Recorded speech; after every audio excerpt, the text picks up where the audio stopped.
You've ever had that experience where no matter how many years have passed, you just can't forget about it? Unfortunately, I have. It happened about 3 years ago on that one fateful night. Me and my friend Sal were very adventurous people. One of our favorite things to go do was explore haunted houses in our town. We loved the feeling it gave us, a sense of danger with fear mixed with adventure. This was our little hobby. It was weird. This feeling was almost like a high.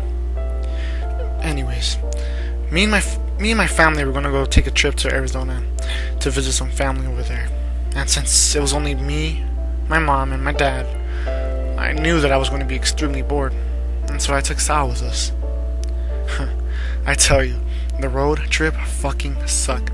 It took 10 hours just to get there, not including the stops. And not to mention the scorching hot sun with the unbelievable temperature. Anyways, when we finally arrived at my uncle's house, which was almost in the middle of nowhere, literally nothing but dirt, cactus, and rocks. We ate some carne asada and catched up with the family, but after that, there really wasn't much to do. We got bored really quickly, and so I asked my dad if I could borrow his truck to take it on a little drive.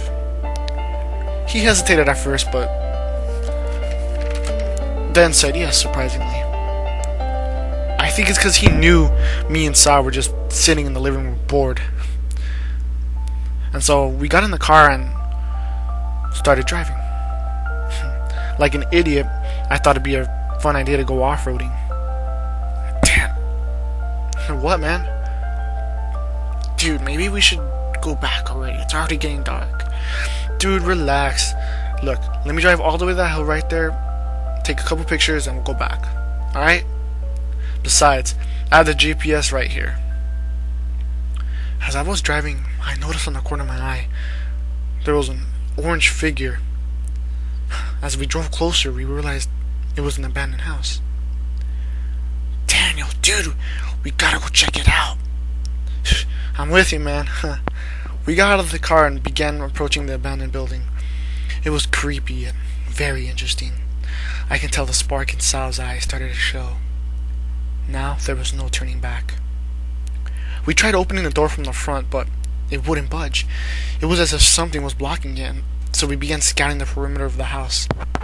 Sal! Get over here! I think I found an entrance. It was one of those cellar doors that led to the basement. We opened the latch and slowly entered. I started getting a little scared. It didn't feel safe. It was as if someone was in our presence. Dude, this doesn't feel right. Maybe we should back off. Sal ignored me. I could tell that moron loved every second of it. I used my iPhone flashlight to see, which sucked, but it was better than nothing. As we made our way into the basement, we noticed that it didn't look so abandoned. There was boxes everywhere, some old furniture, a piano, and some paintings. Not only that, but there was a bed. Everything seemed to be quite organized, and now I knew in that instant this wasn't an abandoned house. Someone must have still lived here. But I kept my mouth shut. I didn't want to look like a bitch in front of Sal, and so I pressed on. We finally found the stairs that led to the first floor. Smart. Someone intentionally kept the stairs hidden, blending in with the background. And so we started climbing the stairs, and I opened the latch and pulled myself up and found myself in the kitchen. Sal was right behind me. Still using my shitty iPhone light, I looked around for anything interesting when I saw a black liquid dripping from the stove.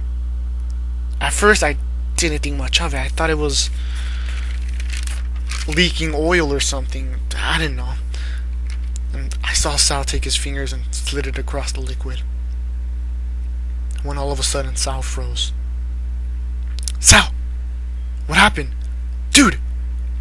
I ran to Sal and his face was pale. He then lifted his hand. This is blood.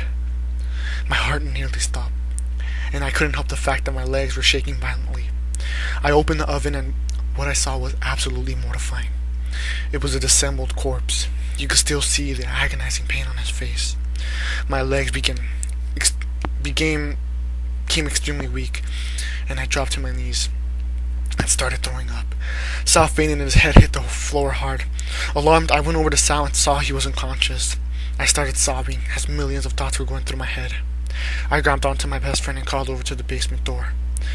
My heart sank. There was no latch. It would only open through the inside.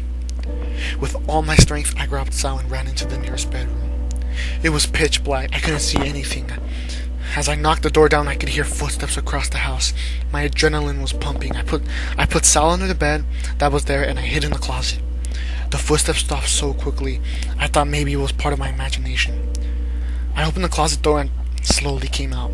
The room was quite big. I could see a lamp by the bed, and to my surprise it worked. I turned it on, and it was a dim light, just barely enough to see. When the light came on, I was shocked. There was paintings all over the room with dead corpses, mangled, burned, or dissembled. Instinct reflex caused me to turn around and look at the closet. There was a bunch of body bags. I was absolutely mortified. The painter would kill the victims, then paint the corpses. I quickly grabbed Sal out of the bed. Right when I was about to make a run for it, I heard a screech. Someone was making their way towards the room. I quickly grabbed Sal and threw him in the closet and dolphin dived myself in. I closed the closet door and I could see a woman's shadow approaching. I heard her sniff the air and giggled a little bit. It was as if she smelled her fear. Thank God by this time Sal finally gained conscious. Without question, I put my hand on his mouth and told him to shush. We ends up the body bags and we got inside. This part of my memory was blacked out. All I remember was that it smelled terrible. As we were inside, I heard the gate of the closet open. I nearly got a heart attack. A few seconds passed and I heard the gate close. We stayed in the bags for about 5 hours until it was 6 a.m. We had to figure out how to escape. I looked through the closet hole and I noticed in the kitchen there was a doggy door. Perfect. All we had to do was crawl through it and we'll be out. I then realized only I would be able to fit through, as Sal was 50 pounds heavier. We decided the best thing to do was I would go escape and get some help. We agreed. I looked Sal in the eyes for the first time in my life and I saw absolute fear. I'll be back, man, in no time. I promise. Just stay put. His voice started cracking. Alright, man. I'll hide in the body bags. I gave him a hug and told him one last time to be right back.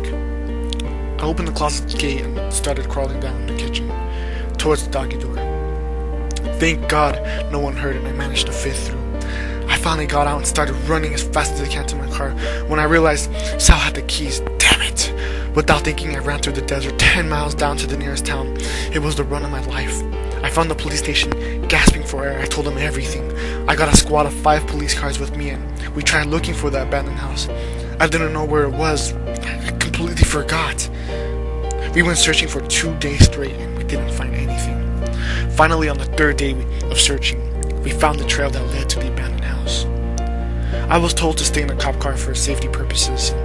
I waited out there for about an hour before I saw FBI agents and about a dozen police cars arrive. I saw them pulling out the corpses.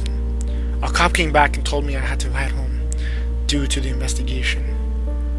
I asked about Sal and they said they didn't know what happened to him. For the next 2 weeks I couldn't eat or sleep. All I thought about was Sal, whether if he was dead or alive. When all of a sudden I got a call from the police that changed my life, who told me that Sal, nor the woman, were ever found. But what they did find was a painting identified as Sal.